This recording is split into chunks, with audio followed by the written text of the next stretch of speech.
Good afternoon, everybody. It is almost 12 noon, Sunday, June the 20th, and our heat wave is still, well, it's not as bad as it was the other 2 days. It's only going to be about 90, 91 today.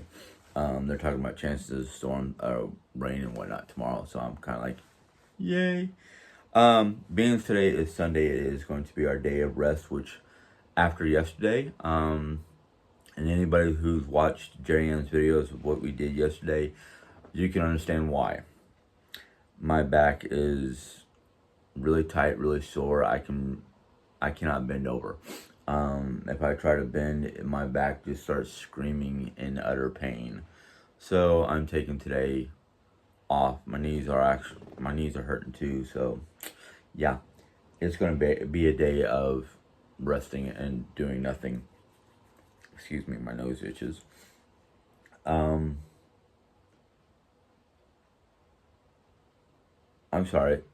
I'm not totally 100% awake brain-wise. I am suffering from classic ADD, which basically means, hold on a second, sorry.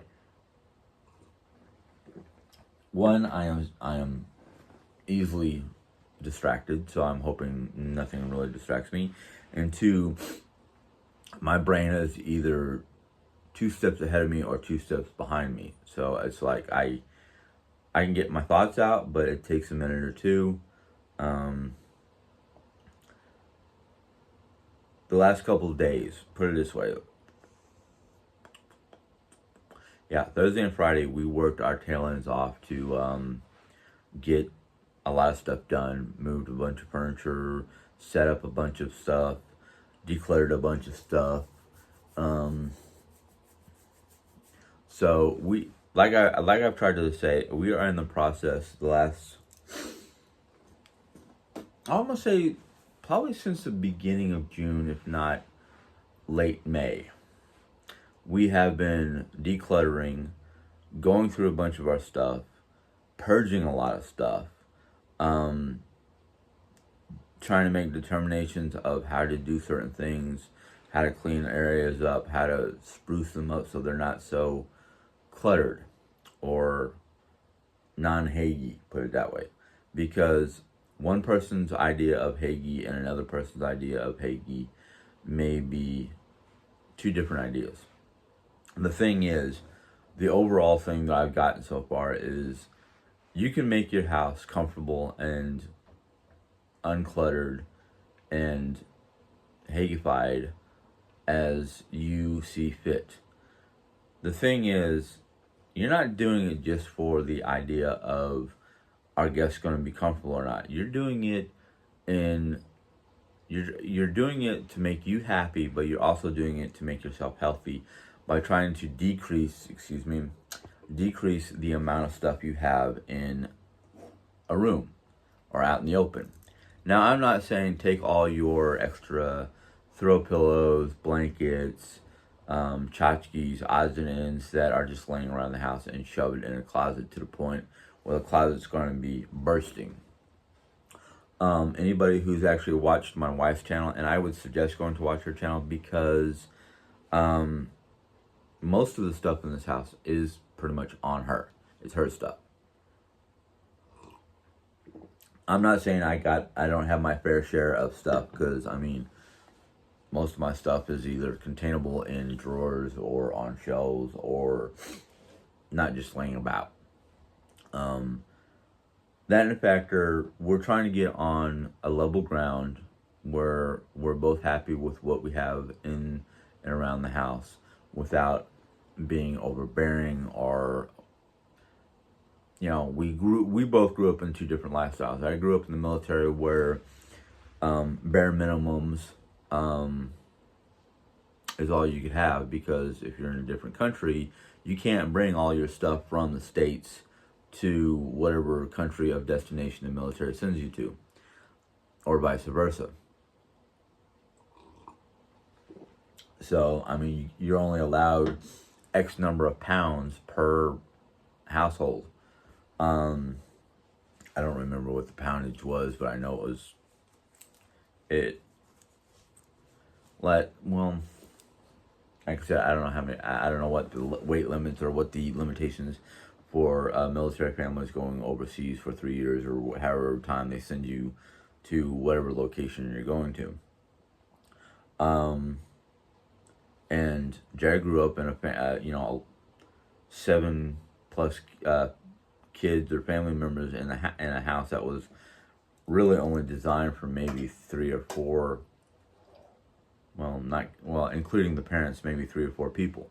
So you got to realize that they only had 3 rooms in their house, 1 bathroom, and they were trying to cram like 3 adults and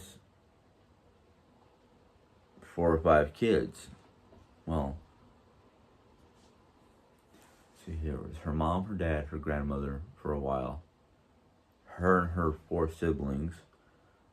So that's 8 kids right there. And then at one point in time, they had 2 extra kids, 2 cousins that came to live with them for a period of time. So yeah, that house was overflowing with people. She talked about sleeping on the floor, on the couch, in a front closet underneath the stairs. She's told me all of the different ways that she's had to live. And to imagine that all those kids having like homework, artwork, toys, whatever, with them. She knows what it is to be a clutter bug and whatnot, and she doesn't want to live that way no more. 50 years later, she's getting to the point where it's like she can't stand it no more. And after all the books that I've read, in reading them to her, she's like, that can explain a lot of different things. Everything from psychological issues to health issues to just being, crammed into a 8x10. I gave that number out because it's the average size of most bedrooms in most houses. It's 8x10, if you're lucky. I've heard of houses with bedrooms that are smaller than 8x10, 8x8. I think it's the smallest I've ever heard of.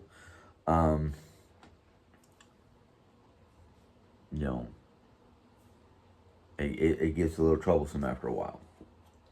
But we are slowly but surely decluttering a lot of spaces. One of my videos shows you the new china cabinet that we kind of threw together. I mean, basically it's 2 display cabinets on top of my old lawn dresser. But the H cabinet is going into the bedroom for me to use as a dresser / cupboard. Or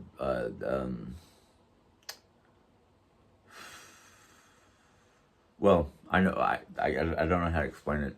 But yes, we will be showing off everything we do, the pre works, the post works, and everything in between, or as much in between as we can without making a 2-hour long video. But we're not just moving stuff for the sake of moving stuff. We're moving stuff for certain purposes. We're doing basically everything we're doing is with a purpose, and that purpose is to try to make everything more comfortable and enjoyable and livable. And yes, I just saw a shadow and got distracted. Unfortunately, my grandparents' portraits had to be taken down. We're going to be taking down Diane's grandmother's portrait and setting it off to the side and deciding what we're going to do with it, because we don't know what we're going to do with a lot of our artwork. Some of it may get moved to a different room. Some of it may not get put back up. They might be put in a cardboard box and stored in a room until we are always talking about a shed. So we're hoping within the next 6 months to a year we'll have a good hardy outdoor shed where we can put the artwork, the extra Harry Potter stuff, get the holiday decor out of the attic, so I don't have to climb up that ladder anymore. I'm getting to the point where climbing up ladders that don't have handles on either side or anything like that is causing problems for me. Mostly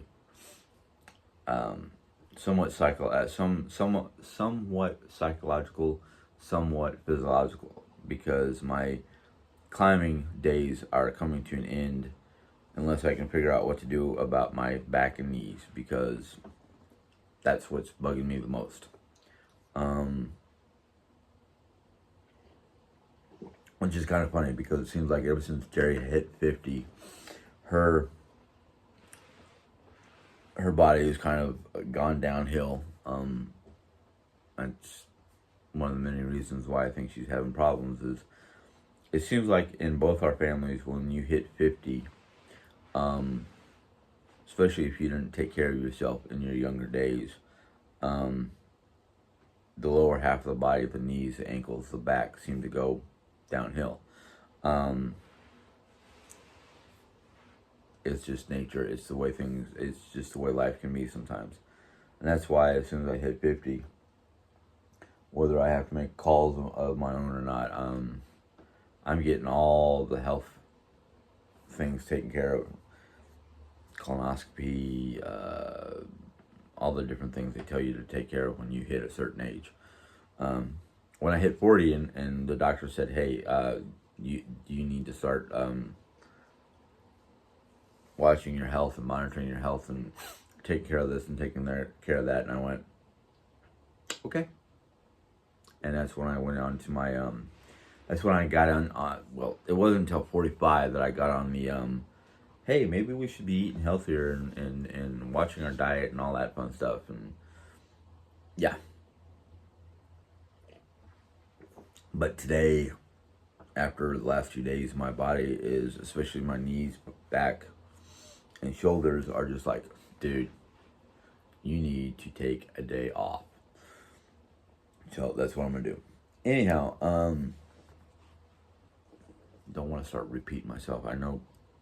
Oh man, am I gonna have to find my eyeglass kit? That's getting a little loose. Okay. Jerry's got a similar problem with a pair of her glasses. All right, we're gonna get into this American Cozy today. Now, this part that I'm about ready to read, I don't know how much use it's going to be for me. Well, there's a couple little sections in here that I'm gonna read, but I'll see how much of it is something I can use and how much of it is just maybe you guys have a garage. Because this first section is entitled Garage. We are actually reading, if you are just joining us for the first time, I have been reading from American Cozy, and she has been talking about different ideas for making each area of your home decluttered and cozified or hugified, haggy, however you want to put it. And she says, you may think the state of your garage is no one's business but your own, and you'd be right. But if you are committed to living in a more comfortable, graceful way, you'll want to get your garage in order. After all, a disordered garage makes it hard to live an orderly life. Here are some of the tips. Now, like I said, I don't have a garage. I have a carport, which makes it a little bit more open to the world around me. But anyhow, if you have a garage, my aunt and uncle does. Most people I know have garages. Not everybody uses them. Excuse me. I had a garage in Arizona. After my dad died, one of the houses that we lived in Arizona had a garage. And for the most part, it wasn't all that bad. I mean, yeah, it could have been cleaned up a little bit. Anyhow, consider your car. My parents used the garage for our cars and had an extra garage area for rakes, shovels, the lawnmower, and other outdoor stuff. That may that many of my friends' families used their garages for their stuff and kept their cars in the driveway. I've seen a lot of people do that. Guess whose cars were in better shape? That could be a toss up because that depends on where you live. I know for different parts of the world, or yeah, different parts of the world, even different parts of the country, if you had a garage, depending on what other things you had in your garage, depending on where the car was. But like Arizona or the southwestern part of the nation, the country that is considered desert territory, leaving your car out in the baking sun makes it hot, and depending on the interior, depends on how well cooked everything was on the inside, including your leather upholstery. It damages the heat and sun from the desert, damages the upholstery, the paint job, overheats the car, makes the car hotter and need more maintenance. If you live that in factor, dust storm season, the dust storms that can roll through various parts of the desert, including Phoenix, that desert sand and that wind is almost tornadic forced winds and can easily strip the paint right off your car or do a lot of damage to the paint job. If you live in areas where there's trees, birds, and whatnot, you get bird poop, sap, pollen, and other forms of natural elements besides the wind, rain, hail, things like that. Still damage your car. Might not overheat the interior where you're like doing that lizard hop. I don't know if you know what a lizard hop is. It's something that lizards in Arizona, because of the hot desert sun, they'll be walking along, doesn't matter what it is, the desert floor, your hot concrete wall and whatnot, and they'll stop and they'll do this like push up. It's a combination of to keep cool and attract, especially during mating season, a partner. Imagine a bunch of kids in the back end of your car after it's been in the desert heat or the sun too long. Doesn't matter where it is, but hot enough sun gets amplified through the windows and it cooks the leather interior of your car, and you're like, ha ha ha, trying to hop across the seat. Nah, not a fun thing. Been there, done that. But yeah, in order to keep your car's look and longevity, curb appeal, however you want to put it, you want to try to park it in the garage. But you also want to try to clean up your garage. Anyhow, let's continue on. Most garages are large enough to store both cars and all those items we use to maintain our outdoor spaces. Dedicate the back area of the garage, the furthest from the garage doors, to storage and workspaces. Build cabinets and shelves and install a long workbench using pegs and hooks on these walls makes it easy to keep tools and other items neat. Pegboards. My father was a big fan of pegboards. Of course, working in the military, you have a lot of pegboards to hang up tools and whatnot for various purposes. But yeah, keeping your rakes, your shovels, your lawn equipment or your outdoor stuff as far away from the vehicles as possible is great, because then you don't have the chance of something falling and scratching, dinging, danging, breaking window of your vehicle. Then the fact that you want to have somebody going, hey, how did you get that scratch? What happened to your car? Did you leave it out in a hailstorm? No.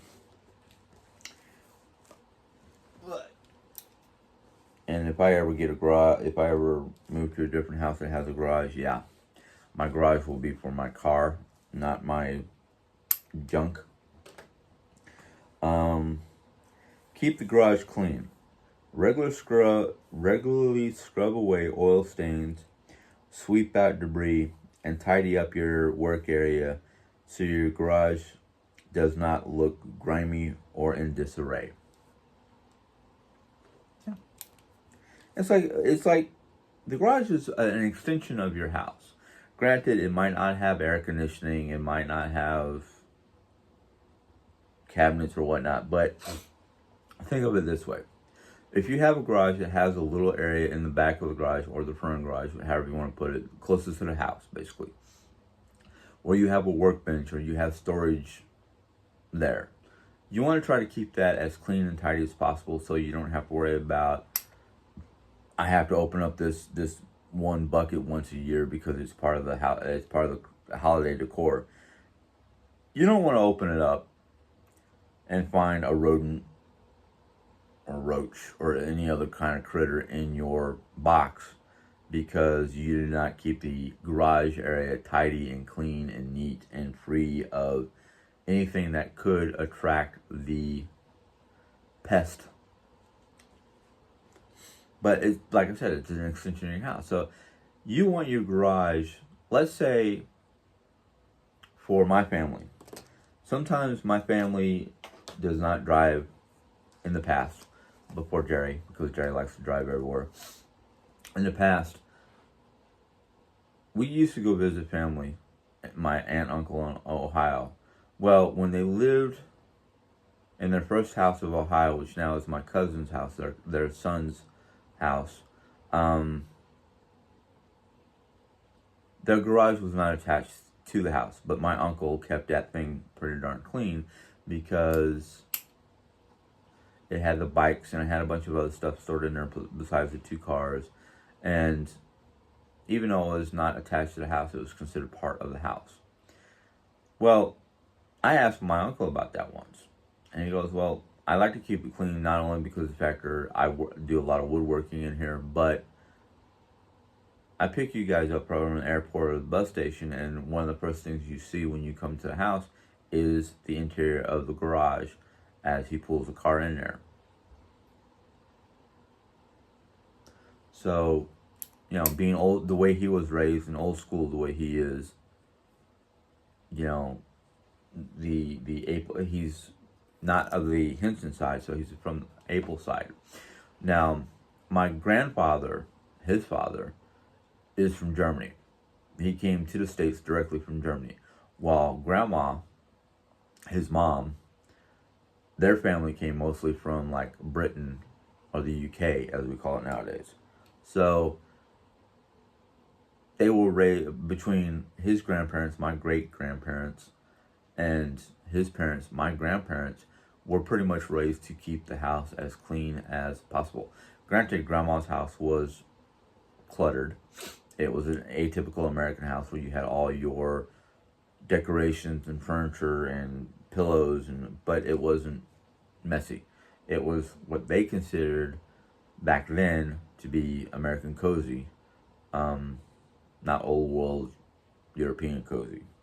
Which, even though this is written as American cozy and it has a lot of like Americanized idealisms, Hygge or Hygge originated in Denmark, originated in the Nordic territories, but most of Europe, or most of what I know of Europe, this could have been Hygge, might have been started in Denmark or the Nordic nations, but they use it throughout most of Europe. Their cleanliness, their tidiness, their less is more attitude. Let's see here. Next section in here is lighting matters. If your garage is not lit enough, install bright bulbs or mount ceiling fans. A dark garage is dangerous. You can bump into a sharp tool and get hurt, drive your car into something when parking, or even miss seeing a person or animal who could be in this space. So yeah, I've seen a lot of garages that have no windows, no exterior lighting. It's all overhead lighting. Um, so if you don't have windows in your garage, put some extra lighting. Ceiling fan. Ceiling fan would be nice in a garage in certain parts of this country because it's hot outside, and a lot of garages do not have thick insulation or air vents blowing cold air from the inside of the house. So a ceiling fan would be great because not only would you add the lighting from the bulbs of the ceiling fan, but you can turn the ceiling fan on and you would circulate air so it's not so stuffy. But if you do have windows in your garage, like my uncle, his garage right now in the house that they live in has windows on either side of the garage. Um, One side points out towards the street, the other side points into his yard. He doesn't worry about people like looking into their garage because like they're home all the time. There's no chance somebody's going to break into the home.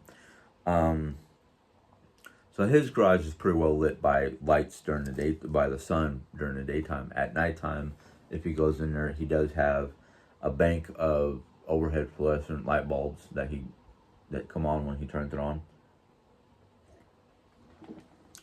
So yeah, it was a good idea to make sure your garage is well lit so you don't run into a person or you don't bump into a sharp object or anything that can basically put yourself, your loved ones, your family pet, your fur baby, however you want to call them, from getting hurt. Now, most fur babies know that, oh, moving object coming towards me, get out of the way. But still, it's one of those things you don't want to put anybody at risk, anyone or anything.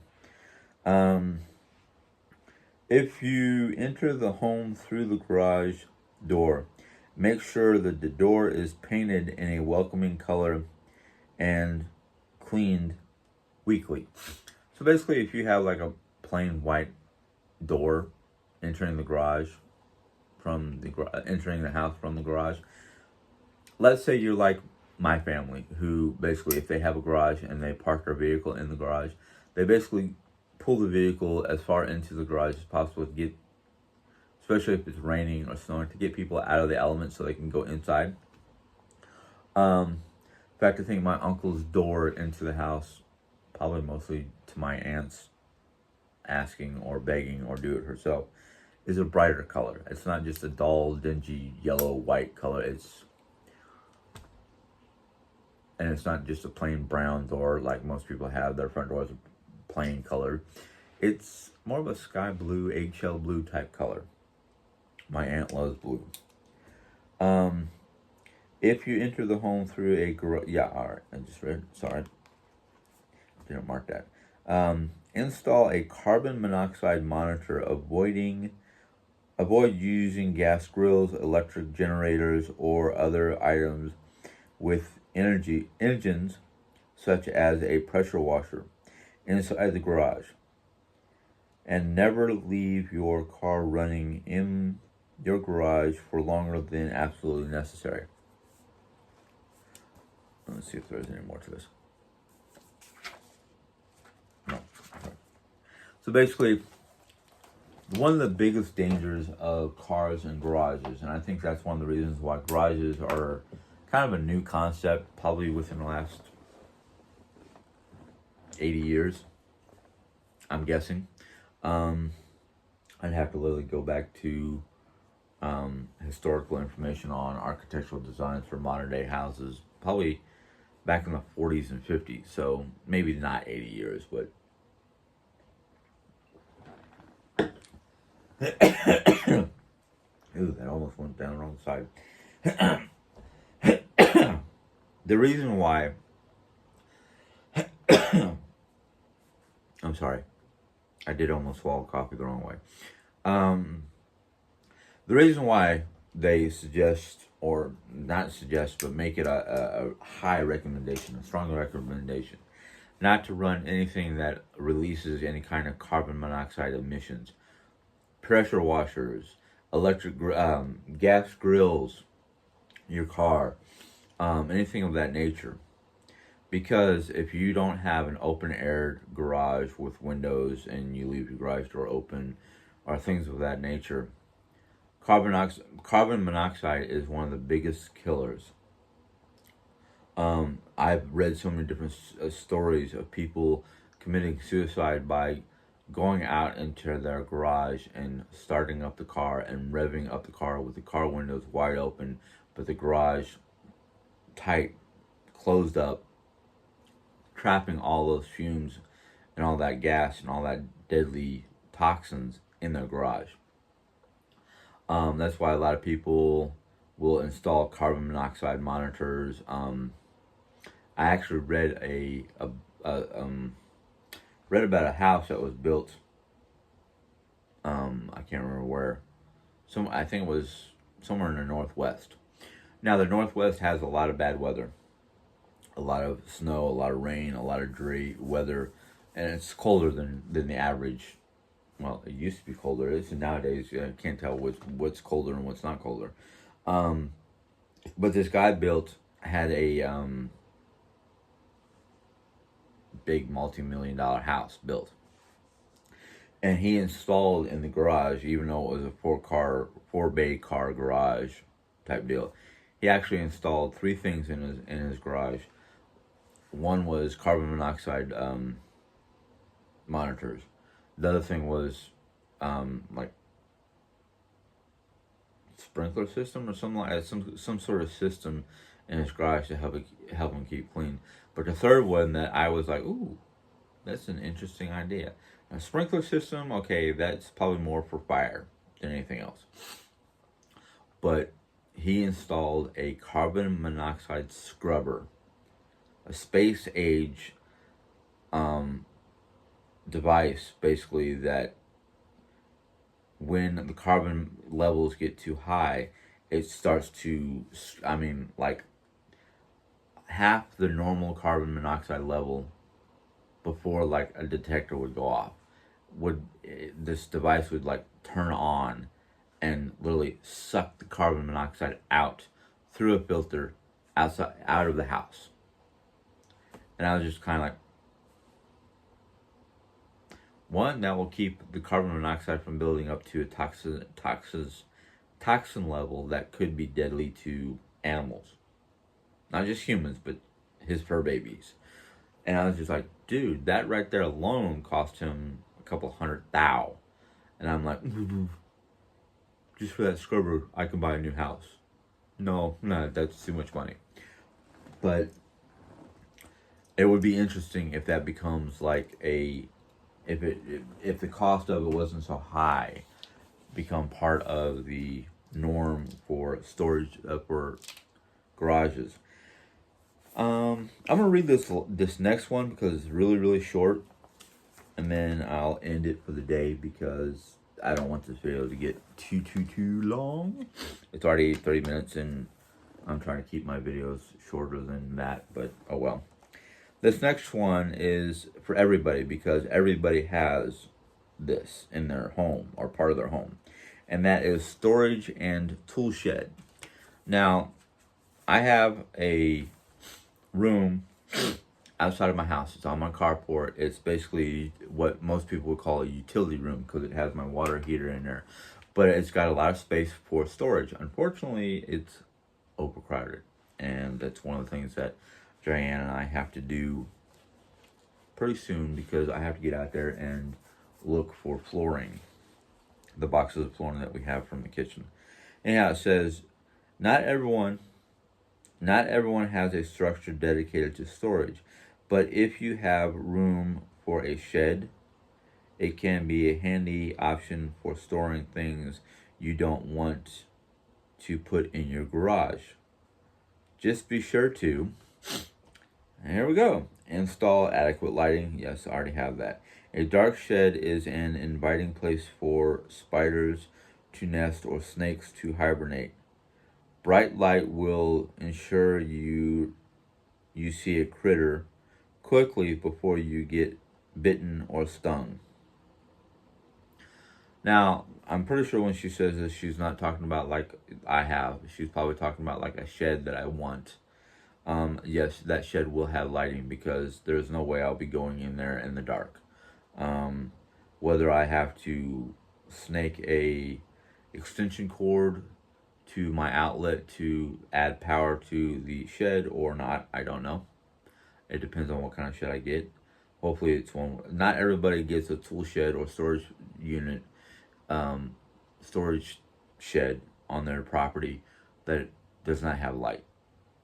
Very few of them do, like the buy it and build it yourself type ones. I've got a location up the road that's basically Amish style sheds. I don't know if there's lighting in those, but I'll try to find a way to add some sort of lighting in those sheds. Um, let's see here. Number two, keep your shed orderly. Any item you are dealing with. Wait a minute. Sorry. Let me go back to the beginning. Keep your shed tidy. Anytime you are dealing with tools, order orderliness is important. A jumble of trowels, hand shovels, picks, screwdrivers are a recipe for injury. Make sure they are boxes, cabinets, pegs, and shelves for all your items. I will tell you what our plans are for our shed slash when we get a shed and get our utility room cleaned up. So let me finish this up real quick. Put a lock on the door and keep the door locked. This will ensure children do not use the shed as a hiding place or do not borrow something sharp. Yeah, if you have little ones, you want to make sure they don't get into an area or a place that they can get harmed, because last thing you want to do is rush your child to a hospital because they got injured or hurt really badly because they were in the shed and something fell on them and made it a emergency situation that you could not deal with at home, because then you have to deal with the hospital asking questions and then calling child service, child protective services or that kind of stuff.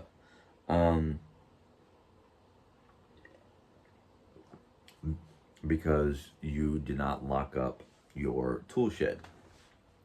Now, when we get a shed, this is our plan. The shed, which we want to have off the carport, which I don't know if that's going to work or not, it's going to be mostly for storing holiday boxes, decor that we're not using, holiday wear, things of that nature. While the utility room, I'm planning on putting a shelving unit in there and a couple pegboards for my tools, so I don't have to have my filing cabinet being used as a toolbox, and then all the extra stuff that's in the bottom of Jerry's craft closet that's not crafting material can go into the utility shed. The utility shed is where all the tools and sharp objects will be. That has a lock already on the door handle, so that's not a big problem. As for the shed, where all the other stuff is going to be stored, the holiday decor and all that fun stuff, I'm probably going to have a lock on there just for protective, just to anti-theft or anything like that. I live in a nice neighborhood. I really don't have to worry about that. But still, there's always some person, teenager or something like that, looking to be a prankster or just overly curious, trying to push the boundaries of their world. I understand that. I love the factor that my little town here in Rolla, we don't have a large issue with thieves or B&E or anything like that. Our biggest issues are wildlife, stray animals, and that's usually on the outskirts of town, and an occasional issue. The worst I've ever heard about in Rolla was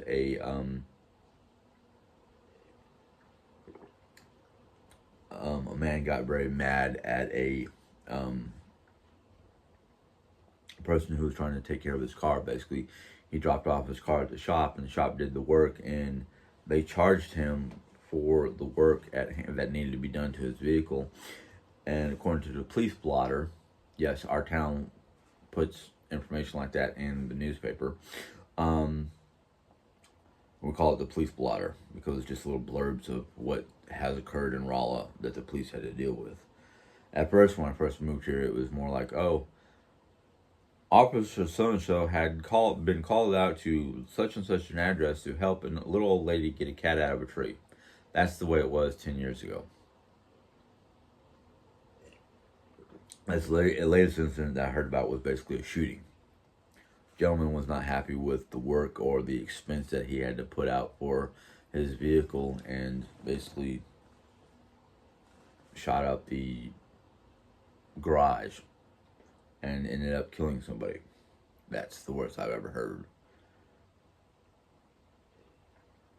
It's a sad thing when a small town like Rolla starts having those kind of issues, because it's like, really?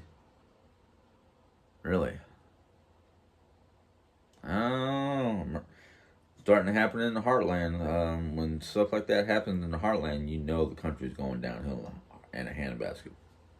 That's the way my grandfather would have said it, or my dad, and me.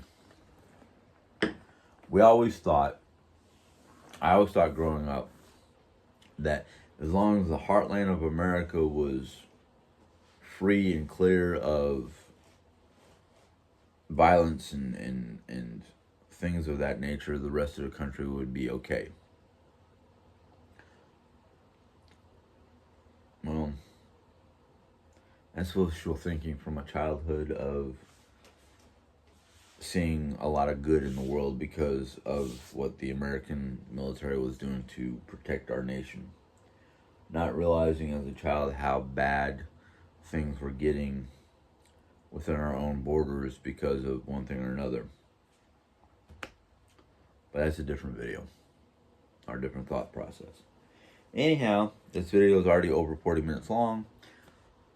Hopefully you enjoyed this little video, a little perusing of American Cozy and just what I talked about earlier about how we're doing around the house and what we're doing. I may or may not put on another video with today's date, just talking about whatever. Anyhow, if you enjoyed this video, give it a thumbs up. If you have any questions or comments about this video, go ahead and put your questions and comments in the question and comment section.